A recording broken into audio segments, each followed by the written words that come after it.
At my family's Christmas dinner, my place setting said the black sheep. Everyone laughed like it was a joke, but it wasn't. I sat there smiling through tears, realizing I'd become their favorite punchline. That night, I finally decided to stop chasing love from people who only offer labels. The scent of pine needles and cinnamon floated through the air like an invisible curtain, drawing me toward the familiar chaos of my family's house. I should have felt a flutter of anticipation, the kind that accompanies every Christmas, every holiday, every gathering where laughter should feel like music.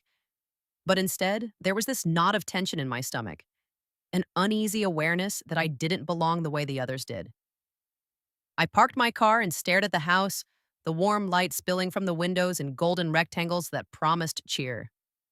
I breathed in deeply and stepped onto the porch. The front door swung open before I could even knock, and my mother's smile, perfectly painted on her face, greeted me like a warning I couldn't name. Quick! Hit like, share with your friends, and subscribe. This story is about to get intense. Finally, she said, her voice honeyed but sharp underneath. We were starting without you. She ushered me in, and I followed the smell of roasted turkey, buttered rolls, and candles burning low into the living room where the rest of my family clustered around the fire. My younger cousins laughed over something trivial, their voices bouncing off the walls. My father sat back in his armchair, a glass of brandy in hand, nodding at everyone, a silent conductor of the family orchestra. I moved further into the room, trying to locate some anchor, a familiar seat that didn't carry its own history of humiliation, the one place where I didn't feel like the outsider. But as soon as I approached the dining room, my chest tightened. There it was, glaring at me in red ink. My place setting at the long wooden table. A simple white card, elegant in font, yet cruel in its message. The black sheep. A laugh cut through the room, sharp and casual. Oh, come on, my uncle said, smacking his hands on the table as if he were punctuating a joke only he fully appreciated. The table erupted into laughter, and I froze, the world narrowing to the edges of that little card. My mother's eyes flickered toward me, a shadow of satisfaction hidden behind a smile. My father raised his glass in a silent toast, his expression unreadable. I swallowed, my throat dry, and forced a smile. Ha, very funny, I said, my voice sounding alien even to me. I didn't sit yet. I just stood there, gripping the back of a chair, counting the moments of laughter as though each one was a brick pressing me down. The table was set with care, crystal glasses catching the firelight, plates perfectly aligned, the silverware gleaming like little soldiers at attention. But nothing could disguise the sting of the words waiting for me. I finally lowered myself into the chair, the card still pinned to the napkin. The laughter simmered into murmurs as everyone settled, yet the undercurrent never left. The unspoken understanding that I had always been, in their eyes, someone to poke at, a story they could tell over drinks or in whispered jokes behind my back. I stared at the glass of wine in front of me, twisting the stem between my fingers. The cork had a faint aroma of cherry and oak, but I could barely taste it. My thoughts spun faster than my pulse. All these years chasing love from people who would never see me without the lens of their amusement. All this time believing that if I tried hard enough, I could earn their respect. But respect, I realized, isn't earned from people who delight in labels. They were never going to see me. Not really. A smile curved across my lips. Not triumphant, not angry, but something brittle and fragile, like a thin sheet of ice, over a dark pond. I had learned something tonight, something that no amount of holiday cheer or family tradition could mask. I was the joke, the story they told to laugh at themselves as much as at me. And for the first time, I didn't flinch. The conversation around me was a blur. My cousin recounted some embarrassing incident from her office, everyone laughing and nodding. My uncle made a dry joke about politics, eliciting another round of polite chuckles. But I wasn't listening. My eyes roamed the room, observing the way my family leaned into one another, the way my father's brow furrowed when someone disagreed, the quiet resignation on my mother's face when she thought no one was looking. And then I noticed something subtle, almost invisible, the way they all seemed to orbit each other, forming constellations I could never break into. And in that space, I was nothing but the black sheep. Exactly as the card had promised, The food arrived. Plates clattered against one another as the family helped themselves. The turkey was golden and fragrant, the stuffing rich with sage. But the taste was muted in my mouth, swallowed down by the weight of realization. I felt the silence of my own mind against the noisy symphony of my relatives. And in that quiet, I made a decision. I would stop chasing their approval. I would stop asking for a seat at a table where my presence was never genuinely wanted. I would let the labels fall where they may. The black sheep? Fine. But the joke stops with me. Yet even as I made this vow, a shadow of doubt lingered. Was I running from them, or was I finally seeing them clearly? Was this defiance born of strength? Or was it simply the ache of being invisible that finally found a voice? The answer didn't matter tonight. All that mattered was the flicker of control in my chest, the tiny flame of self-respect that had never been allowed to burn in their house before. I rose from the table under the pretense of getting more wine, but really to escape the suffocating air. The hallway was dimly lit, adorned with holiday wreaths and family photos. I paused in front of one, a faded picture of all of us at a summer picnic years ago. I studied my own face in the photo, younger and hopeful, unscarred by the weight of their expectations. A pang of sorrow hit me, sharp and sudden, but beneath it was relief.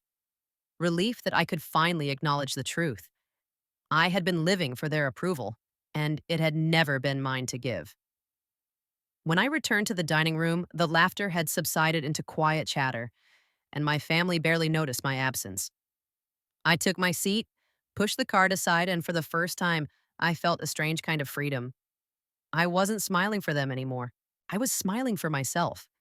And as I carved a slice of turkey, I felt the first stirrings of a plan. Vague and dangerous, a promise to reclaim my own narrative. That night, after the meal, I retreated to the attic, a place I hadn't visited in years. Dust motes danced in the slanting light from the small window. I ran my hand along boxes of forgotten decorations and found myself lingering over the ones with my name written on them, evidence of birthdays, of school awards, of moments they had preserved as if to prove something. Proof that I had existed, yes, but only as an accessory to their lives, never as someone fully realized on my own. I opened a box filled with old letters and photographs, memories that no one else seemed to remember. Here I was not a label. Here I was a person, fully formed and unapologetic. And in the quiet, surrounded by relics of my own past, I realized I had a choice.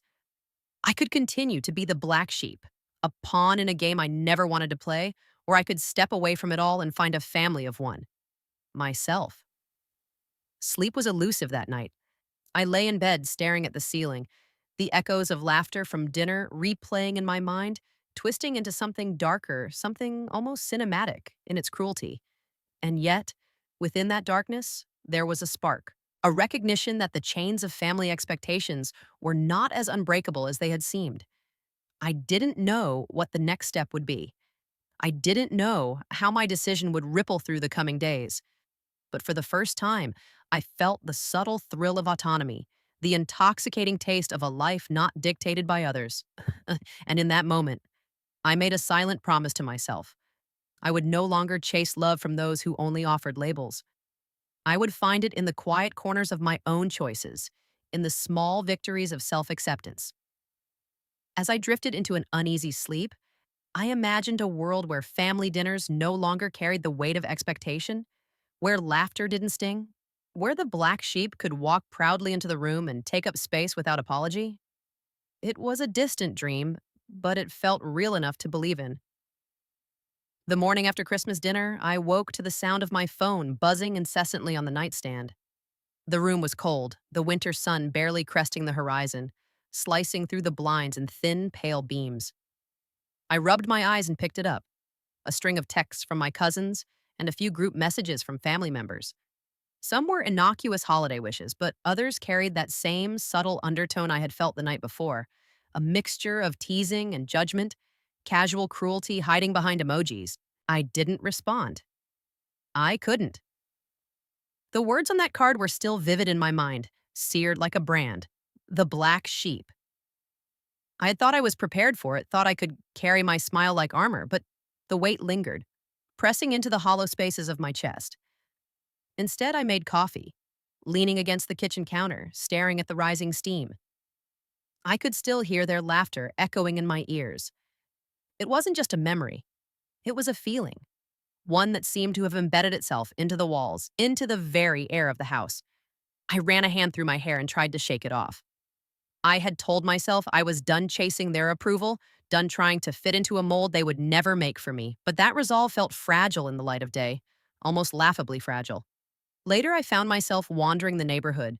Snow had begun to fall lightly, covering the streets in a thin layer of white that softened edges and erased footprints. The cold air stung my cheeks, and I realized I hadn't even bothered with a coat. So wrapped up in my thoughts that warmth had become secondary. I walked aimlessly, past the rows of houses with wreaths on doors, lights twinkling in windows, families moving like miniature constellations in their own spheres. They all seemed to belong somewhere, part of a pattern I could never trace. And then I saw him, a man standing at the corner of the block, partially obscured by the snowfall. His coat was dark and a hat pulled low over his face. But there was something familiar in the way he stood, the weight of him balanced between vigilance and indifference. I stopped, squinting through the snowflakes, and then he moved, just slightly, enough to catch my attention, and I felt a chill not caused by the cold.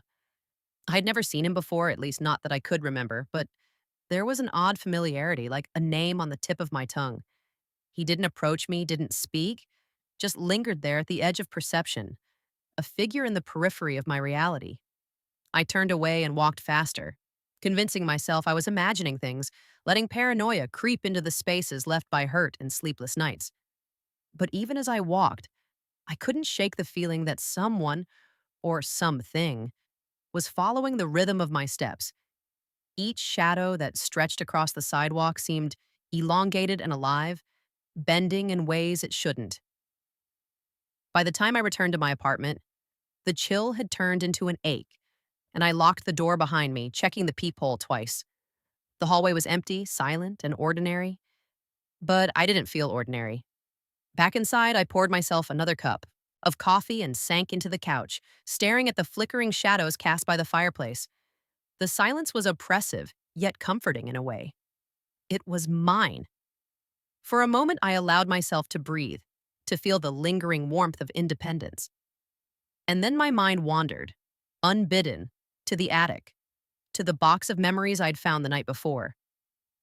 I stood and walked there instinctively, as though drawn by an invisible thread, and rifled through the boxes once again. I found letters I had written to myself as a child, small notes scribbled in notebooks, pages of a diary no one had ever read. In them, I had cataloged my hopes, my failures, my fears. And as I read, I realized something terrifying and exhilarating. The black sheep hadn't always been a label from others. Sometimes it was a role I had unconsciously chosen, a shield against rejection I expected before it even happened. The realization hit me harder than the cold ever had. My family had never needed to brand me, I had allowed it. I had walked willingly into a story they wrote, thinking I could edit it from the inside. And now, for the first time, I saw the cracks in the narrative, the moments where I could step out and carve my own path. That evening, the house felt smaller, tighter. I could hear the muffled laughter of neighbors carrying over the rooftops, families celebrating, doors opening and closing in rhythms I couldn't join. And yet there was a thrill in solitude, in the cold honesty of my own company. I wandered into the kitchen to grab a glass of water and noticed a photograph perched on the counter, a holiday card from my uncle framed and smiling. Everyone was gathered around the table in perfect joy, unaware of the emptiness behind my smile. I reached out and touched the glass, tracing the contours of their faces as if I could imprint them onto memory. It was then that I noticed something odd, a faint smear on the surface of the photo, almost imperceptible, but deliberate enough that it disturbed me. I wiped it away quickly, my fingers trembling slightly, but the feeling lingered. Was it a trick of the light? A remnant from the card? Or had someone somewhere been there after I left, leaving a subtle reminder that even in solitude, I wasn't fully alone? Sleep came later than I expected. I lay in bed, listening to the soft hum of the city outside, and my mind drifted again to the figure I'd seen earlier. There was something about the way he had lingered, something almost cinematic in its timing, as if he had stepped out of the snow and into my story at the exact moment I needed to see him. I wondered if he was a stranger, a figment, or a harbinger of what I had yet to uncover about my own life. And then, slowly, the thought crept in, unbidden and unsettling. What if the black sheep wasn't just a label given by family, but a signal, a warning? The following days were a blur of unease and self reflection. I returned to my family for the second Christmas dinner, another meal, another ritual, and the same pattern repeated itself, though subtly different this time. The card was missing. No one mentioned labels, no one laughed. But the tension was under the surface, a quiet acknowledgement that the first night had changed everything. They were aware now of my awareness, and I could see the flickers of discomfort when I entered a room. I observed their movements, the way my father poured wine with almost imperceptible hesitation, the way my mother's smile faltered for a fraction of a second when our eyes met. It was intoxicating. The power of silent rebellion, of claiming space without confrontation. And yet, I couldn't ignore the gnawing sensation that something else was at play. Someone had orchestrated the first night with precision, and I didn't yet know why. In the evenings, I returned to my apartment and sifted through old letters and photographs. I began to notice patterns in family behavior, subtle manipulations I had ignored for years, whispered remarks designed to provoke, gestures calculated to unsettle, moments of generosity that came with invisible strings attached. And in that meticulous reconstruction, I realized the truth. My family had never simply labeled me as the black sheep out of whimsy or habit. It had been deliberate, a form of social control, a way to define who I could be within their orbit. And so, the figure in the snow returned to my thoughts, a symbol rather than a reality, a reflection of the curiosity and fear now pushing me forward. I began to sense that my journey wasn't only about breaking free from labels.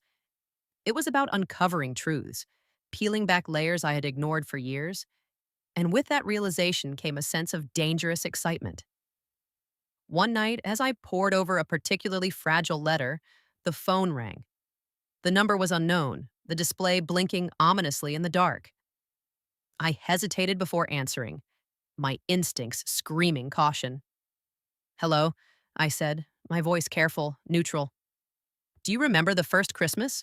A voice whispered. Low, precise, intimate. My stomach dropped. Who is this?" I stammered.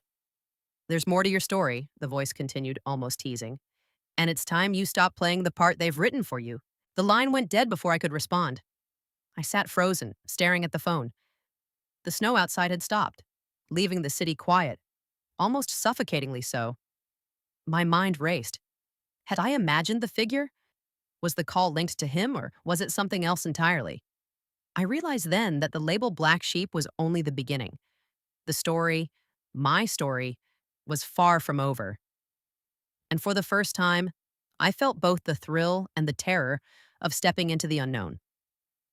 The days following the mysterious phone call blurred into a strange rhythm, as though the world itself were holding its breath. I woke each morning to a snow-blanketed city, the streets eerily quiet, and the sound of my own footsteps on the pavement echoing like a metronome counting down to something unknown. The figure in the snow and the voice on the phone haunted me simultaneously, as if two threads of reality were intertwining, pulling me toward a truth I wasn't sure I was ready to face. I began keeping a journal, scribbling observations and questions, mapping the oddities in my family's behavior, the subtle manipulations, and the cracks that had always been there but were invisible to me until now. Every conversation at work, every glance from a friend seemed to carry double meaning. I found myself questioning the authenticity of kindness, the sincerity of laughter, and the motives behind gestures I had once considered ordinary.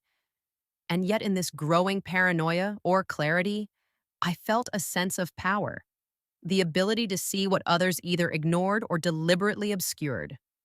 One evening, I returned to the attic, drawn there by the need to sift through memories. The boxes I had rifled through before now felt like doorways, Each photograph and letter a key to understanding the subtle architecture of my past. I unearthed a small, leather bound notebook, its edges frayed, the pages yellowed with age. Flipping through it, I discovered entries not written by me, but by someone who had been observing me for years. Notes about my behavior, my tendencies, my moments of quiet joy and despair, written with precision, almost clinical in their detail. My hand shook. Who would do this? Why? And most unnerving of all, how long had this been happening? The more I read, the more I realized the person who wrote this knew my family intimately, knew me intimately. Every thought I had ever tried to conceal, every insecurity I had nurtured in private was cataloged here, and the handwriting, it was familiar, impossibly so, though I couldn't place it immediately. That night, sleep eluded me once more. I lay awake, listening to the faint hum of the city outside, and the memory of Christmas dinner pressed against me like a living thing.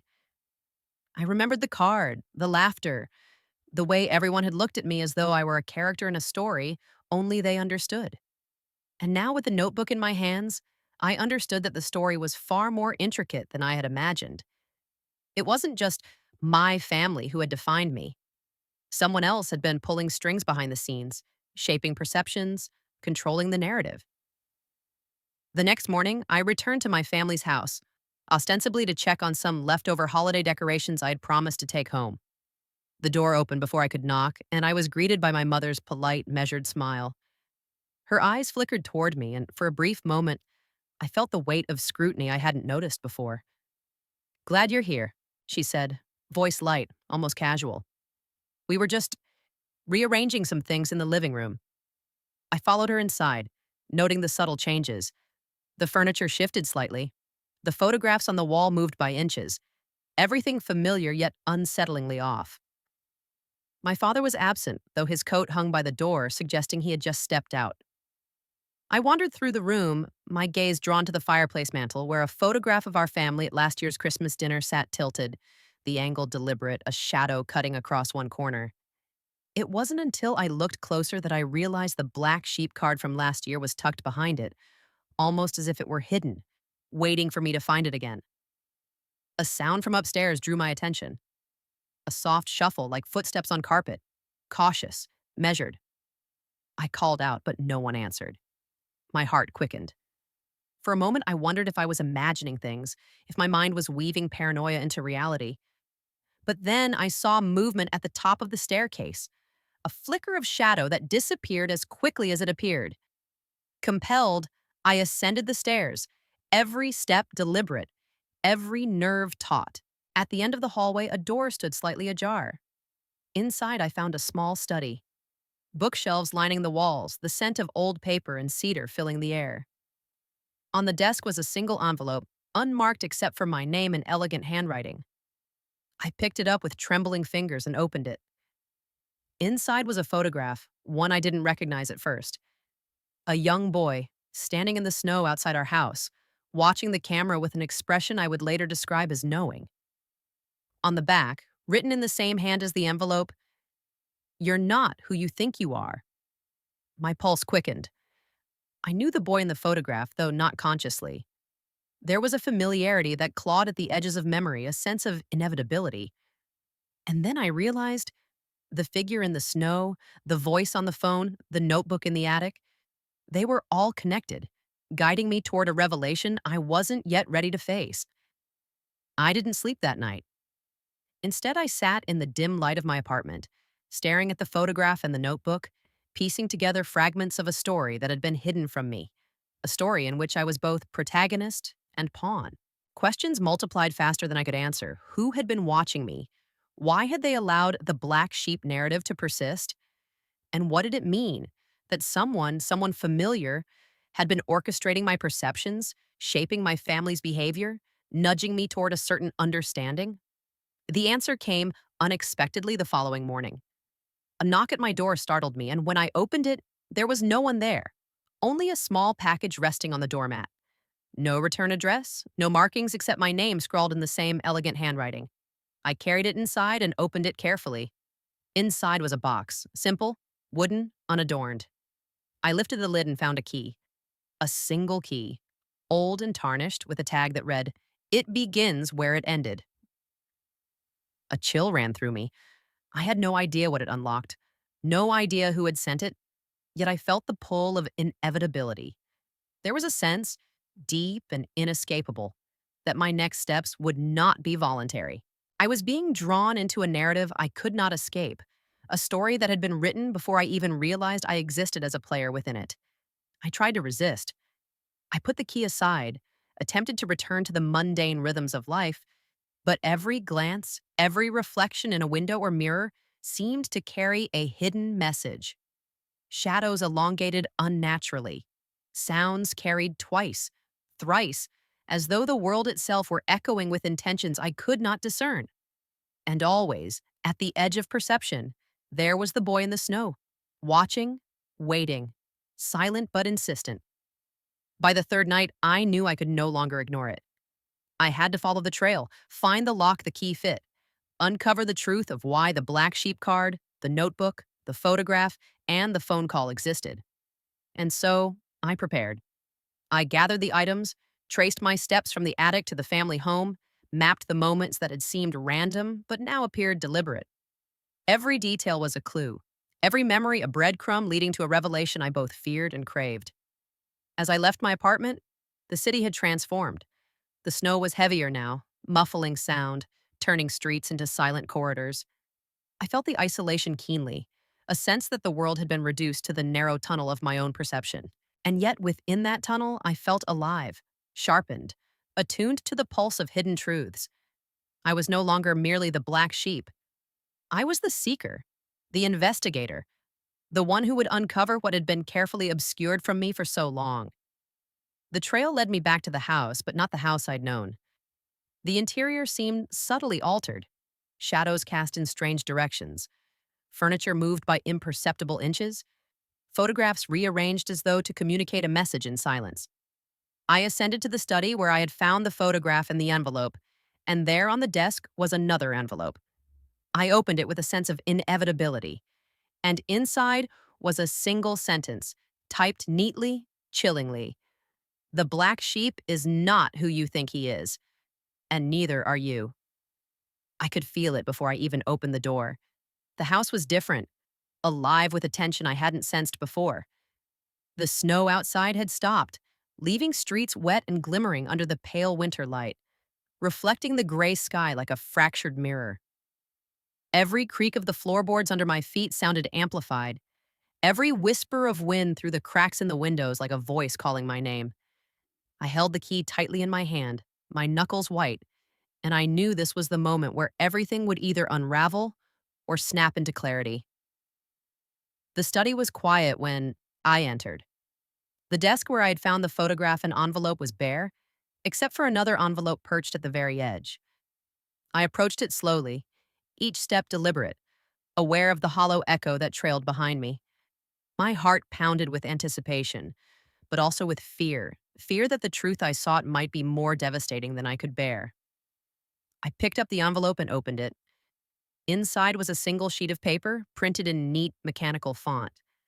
The words were simple, yet the meaning hit like a punch. "Meet me where it all began. Midnight. Alone." I swallowed hard. My mind raced. Where it all began? What did that mean? Was it the first Christmas where the card appeared? The first time I had felt like an outsider? Or something else entirely? My pulse quickened with a mixture of dread and curiosity. The hours until midnight dragged. I tried to sleep, tried to distract myself with mundane routines, but my mind would not relent. Every shadow in my apartment seemed to stretch toward me. Every sound carried intent. And always, at the edge of perception, I could feel it. The presence of the boy in the snow, a silent sentinel guiding me toward this confrontation. When the clock finally struck 12, I left my apartment. The city streets were empty, silent, except for the occasional distant car and the soft crunch of my boots on frozen asphalt. I followed instinct more than logic, letting the memory of my childhood, of the attic, of Christmas dinners long past, guide me. The trail led me to an abandoned part of the neighborhood, an old, boarded-up community center I had once explored as a child. The windows were shattered, the doors hanging crooked on rusted hinges. And yet inside, there was light. A single lamp flickered in the darkness, casting long shadows across the cracked walls. I stepped inside, my breath visible in the cold air, and that's when I saw him. The boy. No longer a boy, but a man, tall and thin, his face familiar in ways I couldn't immediately place. His eyes held a weight of knowledge, a quiet intensity that pinned me in place. He didn't speak. He just watched, waiting, as though my arrival had been inevitable. "You've been looking for answers," he said finally, his voice low, precise, almost mechanical. "And now, you're here." I swallowed, unsure whether to ask the questions swirling in my mind or to remain silent. "Who are you?" I finally managed. "Why have you been watching me? Following me?" He smiled, a small, enigmatic curve of his lips. "Watching? Following? No. I've been guiding. The black sheep card, the notebook, the photographs, they were all meant to prepare you, to awaken you." "Awaken me to what?" My voice trembled. "To the truth," he said simply. "The truth about who you are, about who we all are." I frowned. "We? What do you mean?" He gestured toward a large, dusty mirror leaning against the far wall. "Look." I stepped forward reluctantly and saw my reflection distorted by the cracked glass. And then I noticed something I hadn't before. The reflection moved differently, not entirely in sync with me, subtle shifts that made me question my own body. And beneath the reflection, inscribed faintly in the glass, were words I could barely make out. "The story has been rewritten. The black sheep is the key." My mind raced. The black sheep, what does that even mean? He walked closer, his eyes never leaving mine. "It means you were chosen, in a sense. Not to be mocked, not to be a pawn, but to understand. To see what others cannot. The family, the card, the laughter, they were tests. A way to strip away layers of expectation, to force you to confront yourself, to force you to see that the truth is often hidden in plain sight." I stumbled back a step, shaking my head. This, this is insane. Why me?" He studied me quietly. "Because you are the one who questions. Because you feel the sting of labels more acutely than anyone else. Because you are the black sheep. And only a black sheep can find the path out of the pen." A cold realization began to settle in my chest. This wasn't just about family cruelty. This was about me, yes, but also about a larger story I had no idea I was part of. A narrative layered with intent and manipulation, guiding me toward revelation. "What do I do now?" I asked, voice barely above a whisper. He reached into his coat pocket and produced a small, leather-bound book. The edges were worn, the cover etched with symbols I didn't recognize, but the spine was familiar. The same design as the notebook I had found in the attic. "This is yours," he said. "It contains the memories that are not your own. Pieces of the story you have yet to understand. Read it. Learn. Then you will know what the black sheep truly is." I took the book with trembling hands, the weight of it heavier than the paper and leather should allow.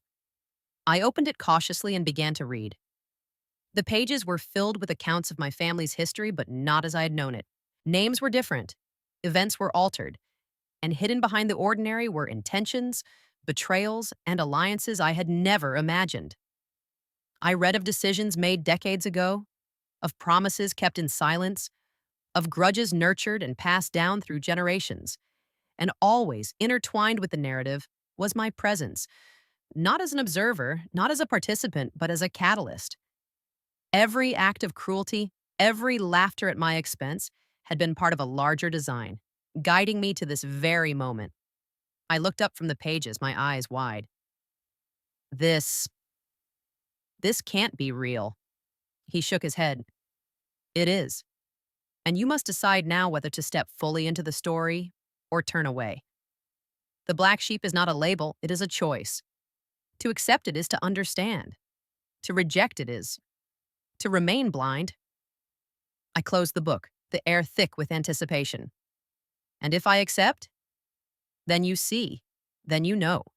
Then you can finally write your own story." The weight of the moment pressed down on me, heavier than any label, any laughter, any insult from Christmas dinners past. And yet, in that heaviness, I felt clarity. The black sheep was no longer a mark of shame. It was a key to understanding, to seeing beyond the surface, to stepping out of the shadows of expectation. And in that moment, I realized something even more shocking. The figure guiding me, the voice, the photograph, the notebook. They were all facets of myself. Not another person, but a reflection, a manifestation of the awareness I had buried for years, the part of me that had always known, always questioned, always sought the truth hidden behind the label. I staggered back, the revelation washing over me like a wave. The black sheep wasn't someone else. The black sheep was me. And only by embracing that truth could I finally step out of the story written for me and into the story I would write for myself. The man, the boy, the reflection, smiled one last time and faded into the shadows, leaving me alone with the book, the mirror, and the realization that the labels, the laughter, the family, and the Christmas dinners were all a prelude. The real story, my story, had just begun. I closed the book, feeling a strange weight lifted and a new one settle in its place. The air felt different, sharper, full of possibility. And as I stepped out of the abandoned building and into the quiet city streets, I knew that nothing would ever be the same. Not my family, not the holidays, not even myself. I had become the black sheep, yes. But now, it was a title I claimed, not one forced upon me. The snow had stopped completely, leaving the world washed clean. And as I walked home, I realized that freedom, the kind that comes from understanding the truth of who you are, is often found in the places that scare you the most. The morning after that night in the abandoned building, I woke with a clarity I hadn't known before. Sunlight poured weakly through my blinds, dust motes floating lazily in the golden rays. For the first time in years, I didn't feel the weight of expectation pressing down on my chest. The black sheep card, the laughter at family dinners, even the silent judgments, all of it had been a prism, splitting my reality into shards I could finally examine. I rose slowly, feeling the warmth of my own body, the solidity of my own existence, and for once, I felt fully present in my own story. I went through my apartment methodically, straightening, cleaning, organizing, not because someone expected it of me, but because I wanted to. The space that had once felt small and suffocating now felt like a sanctuary, a place where I could inhabit myself without apology. I picked up the notebook from the attic and the leather-bound book from the abandoned building, laying them side by side on my desk. They were not relics of the past anymore. They were tools, evidence of the journey I'd undertaken. I thought about my family, about the laughter, the labels, the ways I had chased their approval for decades. There was anger there, yes, but it was tempered now by understanding. They were creatures of habit, bound by their own fears, their own limitations. I realized that no amount of chasing would ever bridge the gap between who they were and who I needed to be. And the relief in acknowledging that truth was almost dizzying. Later, I walked through the city, no particular destination in mind, just the rhythm of my own steps guiding me. The streets were quieter now, the light reflecting off wet asphalt like molten silver. Every shadow, every reflection, no longer carried menace but possibility. I felt lighter, unshackled, and strangely infinite. The black sheep, the label I had once feared and hated, was now a symbol of liberation. I could inhabit it fully, claim it, transform it. That evening, I returned to my family's house, not to reconcile, not to demand understanding, but simply to observe. Through the windows, I saw them gathered around the dining table, laughter rising and falling in familiar cadences. I felt no bitterness, no need to participate. Instead, I felt a strange empathy. I understood finally that their inability to see me as I truly was did not diminish my existence. Their world was theirs, and mine was mine. I left quietly, stepping into the crisp night air, the stars above indifferent yet comforting witnesses to my newfound autonomy. As I walked home, I reflected on the journey that had brought me here, The black sheep card, the figure in the snow, the mysterious phone call, the hidden notebooks, each had been a mirror, reflecting a fragment of myself I had refused to acknowledge. And in accepting the role of the black sheep, not as a label forced upon me, but as an identity I could choose, I had reclaimed the narrative. I realized that life itself is like that, a series of mirrors and shadows, of expectations and labels, of moments where others try to define us. And the measure of freedom is not in avoiding those mirrors, but in learning to see clearly, to step through the shadows and inhabit the story that belongs to us alone. The night was quiet as I reached my apartment. I placed the books back on the shelf and sat in silence, allowing the gravity of the journey to settle. The city outside buzzed faintly, oblivious to the personal epiphany that had unfolded within four walls. I felt a profound sense of peace, a knowledge that the path forward would be my own, shaped not by laughter, not by judgment, not by labels, but by the choices I made every day. And as I sat there, a thought emerged. The black sheep is not simply a victim, nor merely a rebel. It is the observer, the seeker, the one willing to step outside the orbit of expectation and claim life on its own terms. And in that realization, I knew I had finally come home to myself. Have you ever felt like an outsider? Like a label others placed on you defined your worth? How much of your identity is truly yours, and how much has been shaped by the expectations or judgments of others? When confronted with moments that challenge your sense of belonging, do you follow the path set for you or do you carve your own? What would it take for you to step fully into your own narrative, to claim the freedom to define yourself rather than letting others do it for you? And finally, when the mirrors around you show distorted reflections, do you have the courage to look past them and see who you really are?